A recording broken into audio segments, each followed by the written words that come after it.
Sold American. Lucky Strike means fine tobacco. So round, so firm, so fully packed, so free and easy on the draw. LSMFT, LSMFT, LSMFT. You said it. Why, sure. Yes, sir. Lucky Strike means fine tobacco. So round, so firm, so fully packed, so free and easy on the draw. Yes, ladies and gentlemen, Lucky Strike means fine tobacco. Always those words will mean much to you. For, of course, quality is always your first concern. Today, as always, Lucky Strike selects and buys the finer, the lighter, the naturally milder Lucky Strike tobaccos. Lucky Strike means fine tobacco. The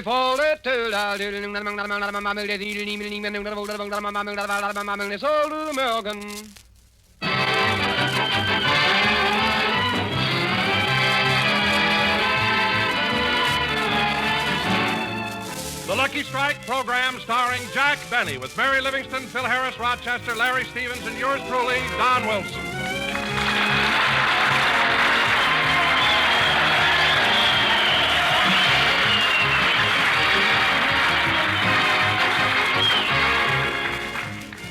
And now, ladies and gentlemen, we bring you a man whose name for years has been the epitome of show business.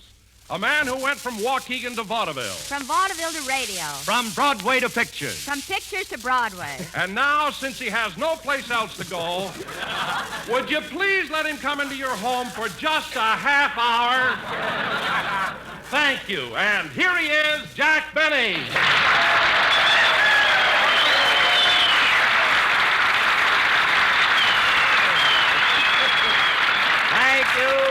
Thank you. Hello again. This is Jack Benny talking. And, kid, you're absolutely right. I have been in show business a long time. Why, when I was playing the Palace Theater in New York, Nelson Eddy didn't even have the recipe for shortening bread. In fact, when I first started in show business, Charlie McCarthy was taking his physical to get into Sequoia. Why, I was in front of an audience... Hey, wait a minute, Jackson. Don't overdo it. If you want to know something, I was in show business before you was. What? I was in front of an audience when I was 2 days old. 2 days old? Bill, that's ridiculous. Certainly. What could you do when you were 2 days old? I don't know, but people kept paying admission to see me. Oh, Phil. Stop making up such nonsense, Phil. I ain't making nothing up. I was an incubator. You were what? Oh, I mean I was an incubator baby. Yes, sir, that was me. 2.5 pounds of solid personality. Oh, sure. Say, Phil, I've often wondered about those incubators. Must have been nice and warm in a glass case with a little gas light burning underneath. Nah, first I was hot, then I was cold, then I was hot, then I was cold. Well, I'm a sucker for asking this, but why were you hot and cold and hot and cold? His father kept blowing out the flame, and his mother kept lighting it.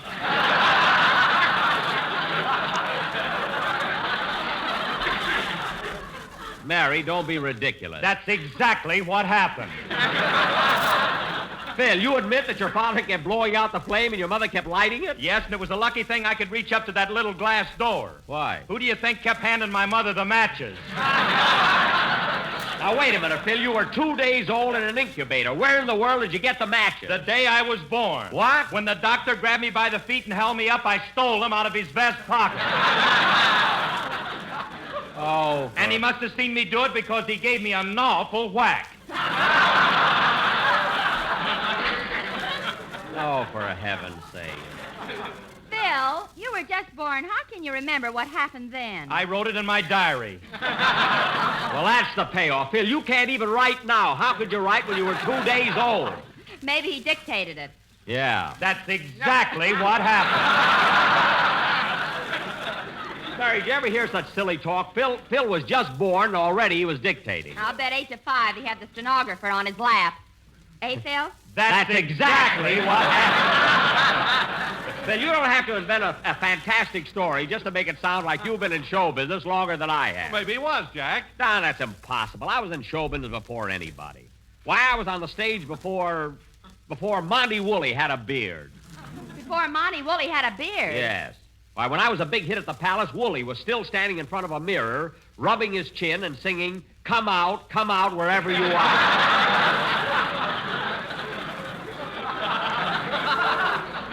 tell you, kids, I've been in show business longer than anybody. Oh, yeah? How about C. Aubrey Smith? You mean little Aubrey? Why, he was only a kid when I was starting out of it. Come in.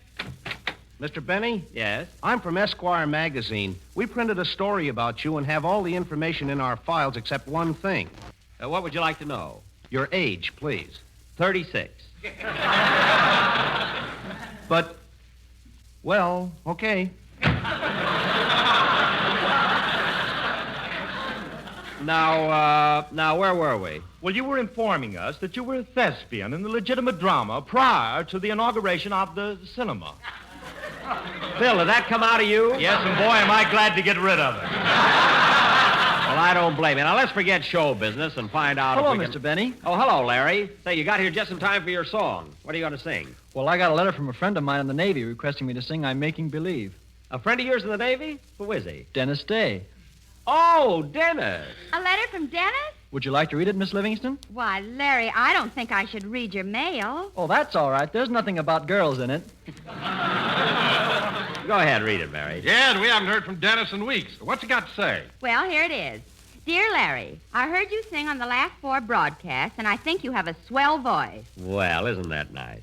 I also heard that you're making $22.50 a week, which is a very good salary to start with. Yes, sir. Mr. Benny will give you a raise almost every year, but it will help to have your mother come down and remind him. Especially if she's as big as my mother. However, Larry, when you... What are you laughing at? When you reach $35 a week, there's no use reminding Mr. Benny anymore because nobody's mother can help you then.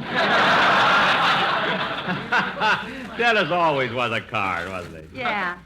Best wishes always, Dennis Day. P.S.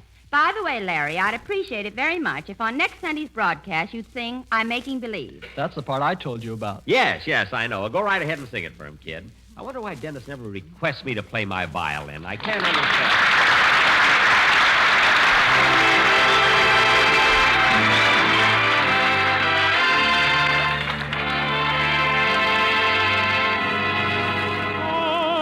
I'm making believe that you're in my arms, though I know you're so far away. Making believe I'm talking to you. Wish you could hear what I say. And here in the gloom of my lonely room, we're dancing as we used to do. Making believe is just another way of dreaming, so till my dreams come true, I'll whisper good night, turn off the light and kiss my pillow, making believe it's you.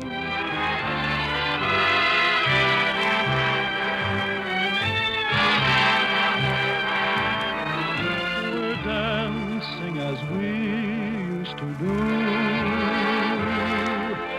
Making believe is just another way of dreaming, so till my dreams come true, I'll whisper good night, turn up the light and kiss my pillow, making believe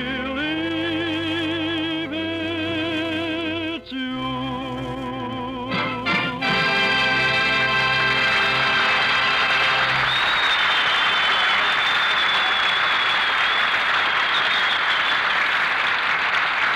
Yes, sir.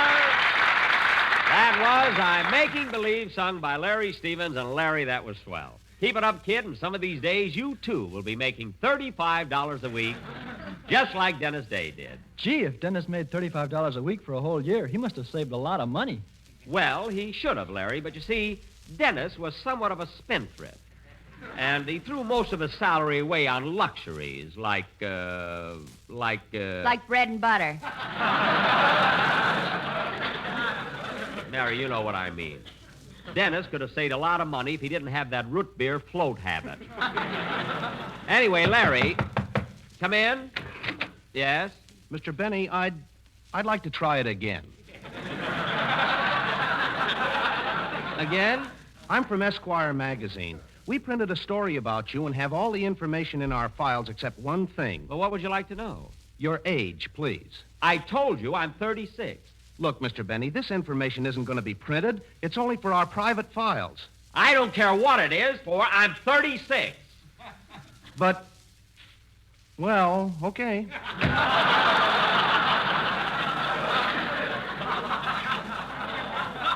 What a persistent guy. I mean, why doesn't he believe that I'm 36? Maybe he was at breakfast at Sardi's the day you won the orchid. No, if he'd have been there, I'd have seen him. Now, as I was saying, Larry. Yes, Mr. Benny? Larry, as the years go by, you'll have your ups and downs.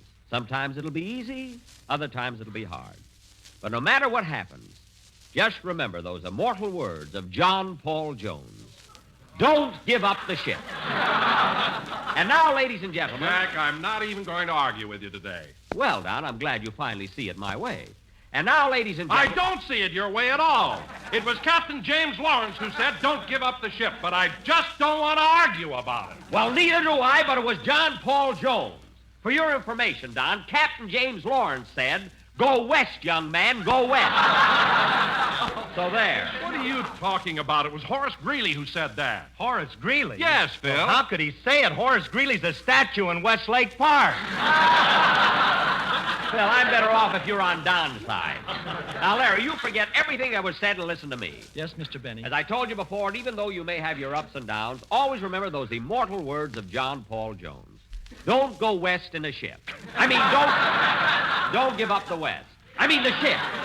Don't give up the ship. Which was said by Captain James Lawrence. Now, Don Wilson, if you say that once more, there's going to be trouble. It was Captain James Lawrence. Well, you asked for it. Hold my coat, Mary. What are you going to do? I'm going to put it on. I'm going home.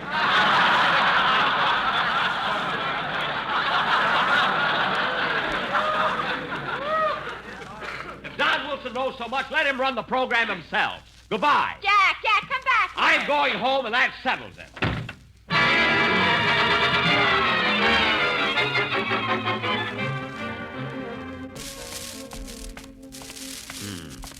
Good thing I held myself back when I did. If I'd hit Wilson, I'd have knocked him cold. What if he does outweigh me? I can handle myself in a fight. They don't call me Old Blood and Guts Benny for nothing, you know. I know when I'm right, and when I'm right, I fight. Say, that sounds like a good motto. I know when I'm right, and when I'm right, I fight. Gee, I wonder if that'll ever become as famous as Don't Give Up the Ship. It could, you know. Imagine years from now, people might be saying, remember those immortal words of Jack Benny. I know when I'm right. And when I'm right, I fight. Say, that's pretty good. Ya-da-da-da-dum, da-dee-da-dum, da-dum, dum-dee-da-da-dum. Gee, it's a nice day. But Sunday is always nice. People are all dressed up and coming home from... Hello, Reverend. Hello, Mr. Benny. Yep, Sunday's the nicest day in the week. So calm and peaceful and... Good afternoon, Father. Oh, pardon me. Hello, Bing.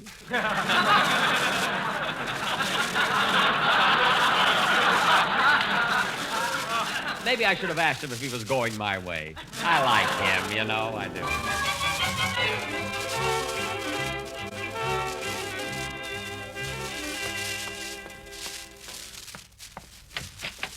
Hello, Rochester. Oh, hello, boss. Say, you're home early. I know. I left before the program was over. Well, I always thought as long as there was one person left in the audience, you'd stay right on out there.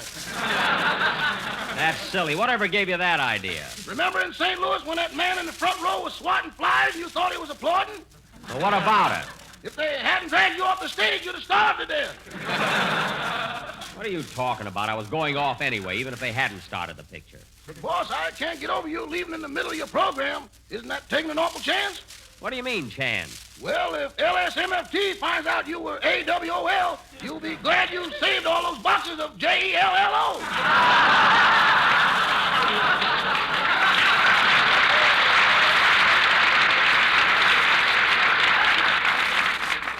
Well, I'm not going to worry about it now. I'll just sit down and be comfortable. Ah, that feels good. Pull off my shoes, will you, Rochester? Sure, boss. There. Now, give me your other foot.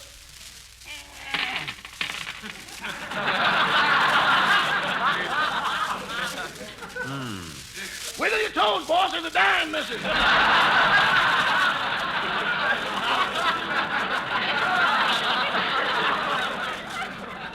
I know. I went to a movie. Now, I wish you'd go out and fix me something, will you? I feel like I need something to pep me up. Okay, I know just the thing. I'll fix you a super zombie. A super zombie? What's it made of? I can't tell you the recipe. It's a military secret. A military secret? Yeah, that's the stuff they use in flamethrowers. Oh, well, I don't want anything like that. Let's fix me some tea and toast. That's Yes, all. sir. I'll answer the door.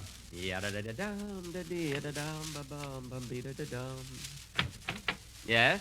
I'm from Esquire magazine. We printed a story about I know. Listen. Well, look, Mr. Benny, now that you're in the privacy of your own home and away from those microphones, tell me, just how old are you? I told you I'm 36. Look, Mr. Benny, I've got a job to do, and I've got to go back to my editor with the facts. The facts. Well, I'm trying When I show him this, he'll never believe me. I'll be the laughing stock of the office.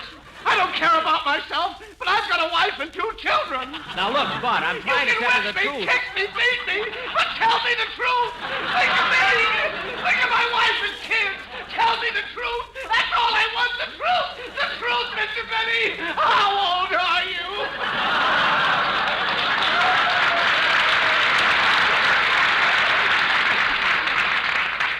Well, if it'll save your job, I'll tell you the truth. I'm 37.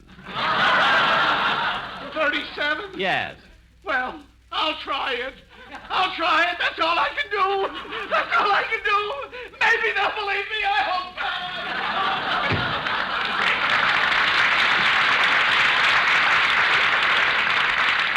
so. What an emotional young man. Oh, boss, I've got your tea and toast in here. I'm coming, Rochester. And turn on the radio. I might as well have a little music while I'm eating. Do you want me to do a fan dance? No, just the music will be enough. Turn it on, will you, Rochester?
Hey, that's a nice band. I wish Phil Harris could have heard that. See what else is on the radio, will you, Rochester? Okay. Will Harold live? Will Hilda come back to her husband? Will the lost baby be found? Will the bank discover that George has absconded with the money? Will the doctor arrive in time to save Mildred's life? Will Mervyn commit suicide because Cynthia has jilted him? Tune in again tomorrow to hear another cheerful chapter of Happiness House. I didn't know that Cynthia jilted Mervyn. You missed yesterday's cheerful chapter, boss. Oh, yes, darn it. Give me something else, Rochester. Okay. Well, here we are, ladies and gentlemen, in the last minute of play in the big game between the University of California at Los Angeles and the Louisiana State Men's Fraternity Team. Louisiana State Men's Fraternity Team? And right now the score is 12 for UCLA and 19 for LSMFT. Oh, them. I wish all you folks could be out here this afternoon. What a crowd. You should see this stadium. It's so round, so firm, so fully packed. Boy, that place must be jammed. And now let's hear from the cheering section. LSMFT, LSMFT. Lucky Strike means fine tobacco. Lucky Strike means fine tobacco. Fine, fine, fine. It's 33. America.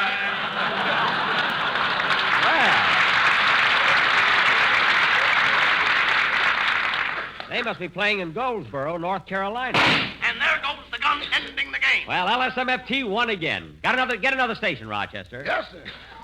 Good evening, Mr. and Mrs. America. This is Walter Winchell doing a special broadcast for the 6th War Loan. Hey, listen, Rochester. That's Walter Winchell.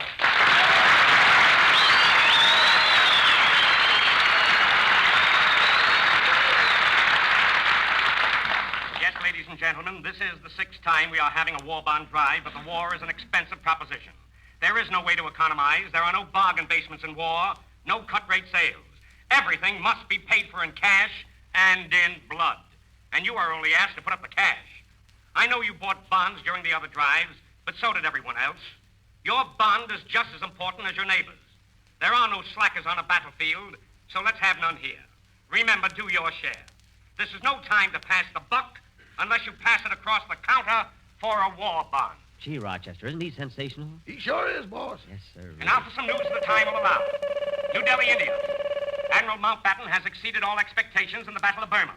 He has captured a 100-mile stretch of railroad north of Mandalay. His commandos are striking south of the Irrawaddy. Gosh, that guy Winchell knows everything. And here's one from the Far East. The B-29s are changing the name of Tokyo Harbor to Bombay. What a sense of humor. Hollywood, California. Ladies and gentlemen, the whole movie town is talking about a certain radio comedian who lives in Beverly Hills, who tortures the violin and is tighter than Dorothy Lamour's sarong. This fugitive from the cornfield who wears a size 44 girdle is making a complete and utter fool of himself by insisting that it was John Paul Jones who said, "Don't give up the ship." What? Because of radio censorship and the laws of libel, I am not allowed to mention the name of this Waukegan wit who is making such a dope of himself, but his initials are J.B. Rochester, did you hear what I heard? Did Winchell insinuate that I'm a jerk? That's what he said. That's what the man said. He said. Oh, he did, huh? Although he has been corrected dozens of times, ladies and gentlemen, this blue-eyed boob will not admit that it was Captain James Lawrence who said those famous words. Rochester, turn that off. Out of my way, Rochester. I'm going to see that guy Winchell right now. Hand me my hat, coat, and cane. My heavy cane.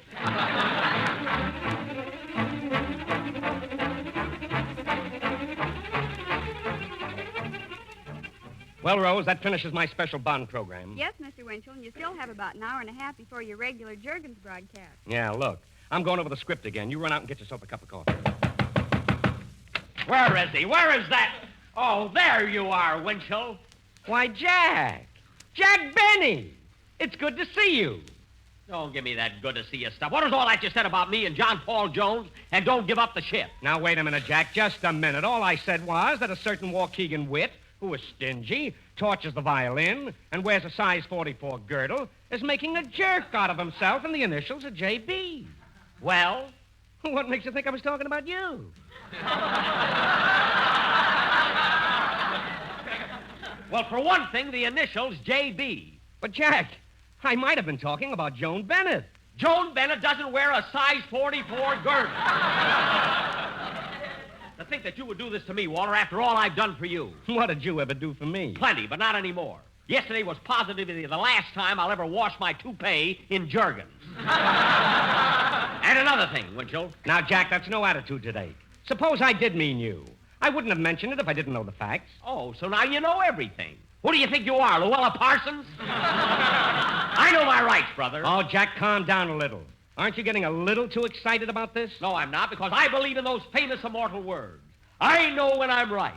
And when I'm right, I fight. Who said that? Jack Benny. Why don't you read your history?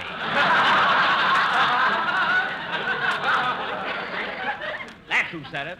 All right, Benny, I try to be patient with you, but now I can get tough, too. Just who do you think you are trying to change history by saying John Paul Jones said don't give up the ship? When any schoolboy knows it was Captain James Lawrence. Oh, yeah? Well, let me tell you something, Winchell. You're not going to...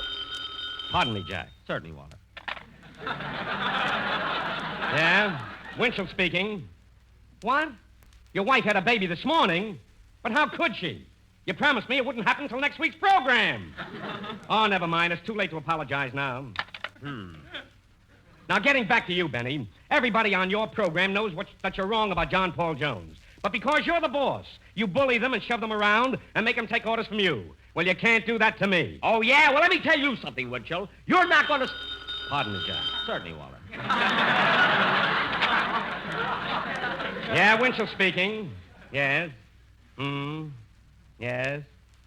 But, Elliot, I told you can't keep a secret all week long. Oh, all right. Congratulations. Now, getting back to you, Benny. Why don't you admit it like a good sport instead of acting like an arrogant boob? It's guys like you with big mouths and little brains who think they know it all. Oh, yeah? Well, let me tell you something, Winchell. You're not going to stand there and... Wait a minute. How come that telephone never interrupts you? Now, listen, Winchell, if there's anything but the famous saying in Navy history, I might admit you're right. But I know Navy history. I was a sailor in the last war. Well, so was I. I was a sailor in the last war, too, and let me ask you something. Do you know anything about Captain James Lawrence? Well, That's what I thought. Now, shut up and let me tell you something about him. James Lawrence was born in Burlington, New Jersey on October the 1st, 1781. He entered the Navy at the age of 17 and rose to the rank of lieutenant 4 years later. He fought on the Enterprise in 1804 during our war with Tripoli. We had a war with Tripoli? Stephen Decatur selected Lawrence as his first lieutenant. He commanded such ships as the Argus, the Vixen, and the Wasp. In 1813, commanding the what Hornet, about John he Paul? distinguished himself by capturing the enemy ship, the Peacock. I know, but the As Peacock... a result, But John he was Paul commissioned Jones captain was in there and someplace, received a you know. gold medal from Congress. On June the 1st, I know, but what about Paul, 1813, John Paul Jones? Lawrence, commanding the Chesapeake, sailed to meet the enemy ship, the Shannon, about 30 miles away from Boston. Well, John Paul Jones was in Boston, The enemy you know. crew was better trained, but that didn't stop the courageous and the confident Captain Lawrence. Well, John Paul Jones, you know, was after courageous. A short You know, and just as good as fierce Captain battle, Lawrence. The Chesapeake lay helpless, with Captain Lawrence... What was walking Lawrence through. doing? As his men carried him below, he beseeched them to keep on fighting by saying, "Don't give up the ship." Well, all right. Later, the same war cry was used by Captain Perry I don't care in the what Battle Captain of Perry Lake said, Erie. or- But it was Captain James Lawrence who said it first. I know, but I don't care. I don't care. My good friend, F.E. Boone. Sold American. Independent tobacco experts, auctioneers, buyers, and warehousemen present at the auctions now open in the South can see Lucky Strike consistently select and buy the finer, the lighter, the naturally milder Lucky Strike tobacco. And this fine Lucky Strike tobacco means real, deep-down smoking enjoyment for you. So smoke that smoke of fine tobacco, Lucky Strike. The famous tobacco auctioneers heard on tonight's program are Mr. F.E. Boone of Lexington, Kentucky. At 44, sold And Mr. American. L.A. Speed Riggs of Goldsboro, North Carolina. $43, sold to the American. This is Basil Rysdale speaking for the makers of Lucky Strike. LSMFT, LSMFT, LSMFT. Yes, Lucky This Strike is the means National fine Broadcasting Company. KFI, Los Angeles. You've been listening to the OTR Gold Network. Find more classic radio at otrgold.com.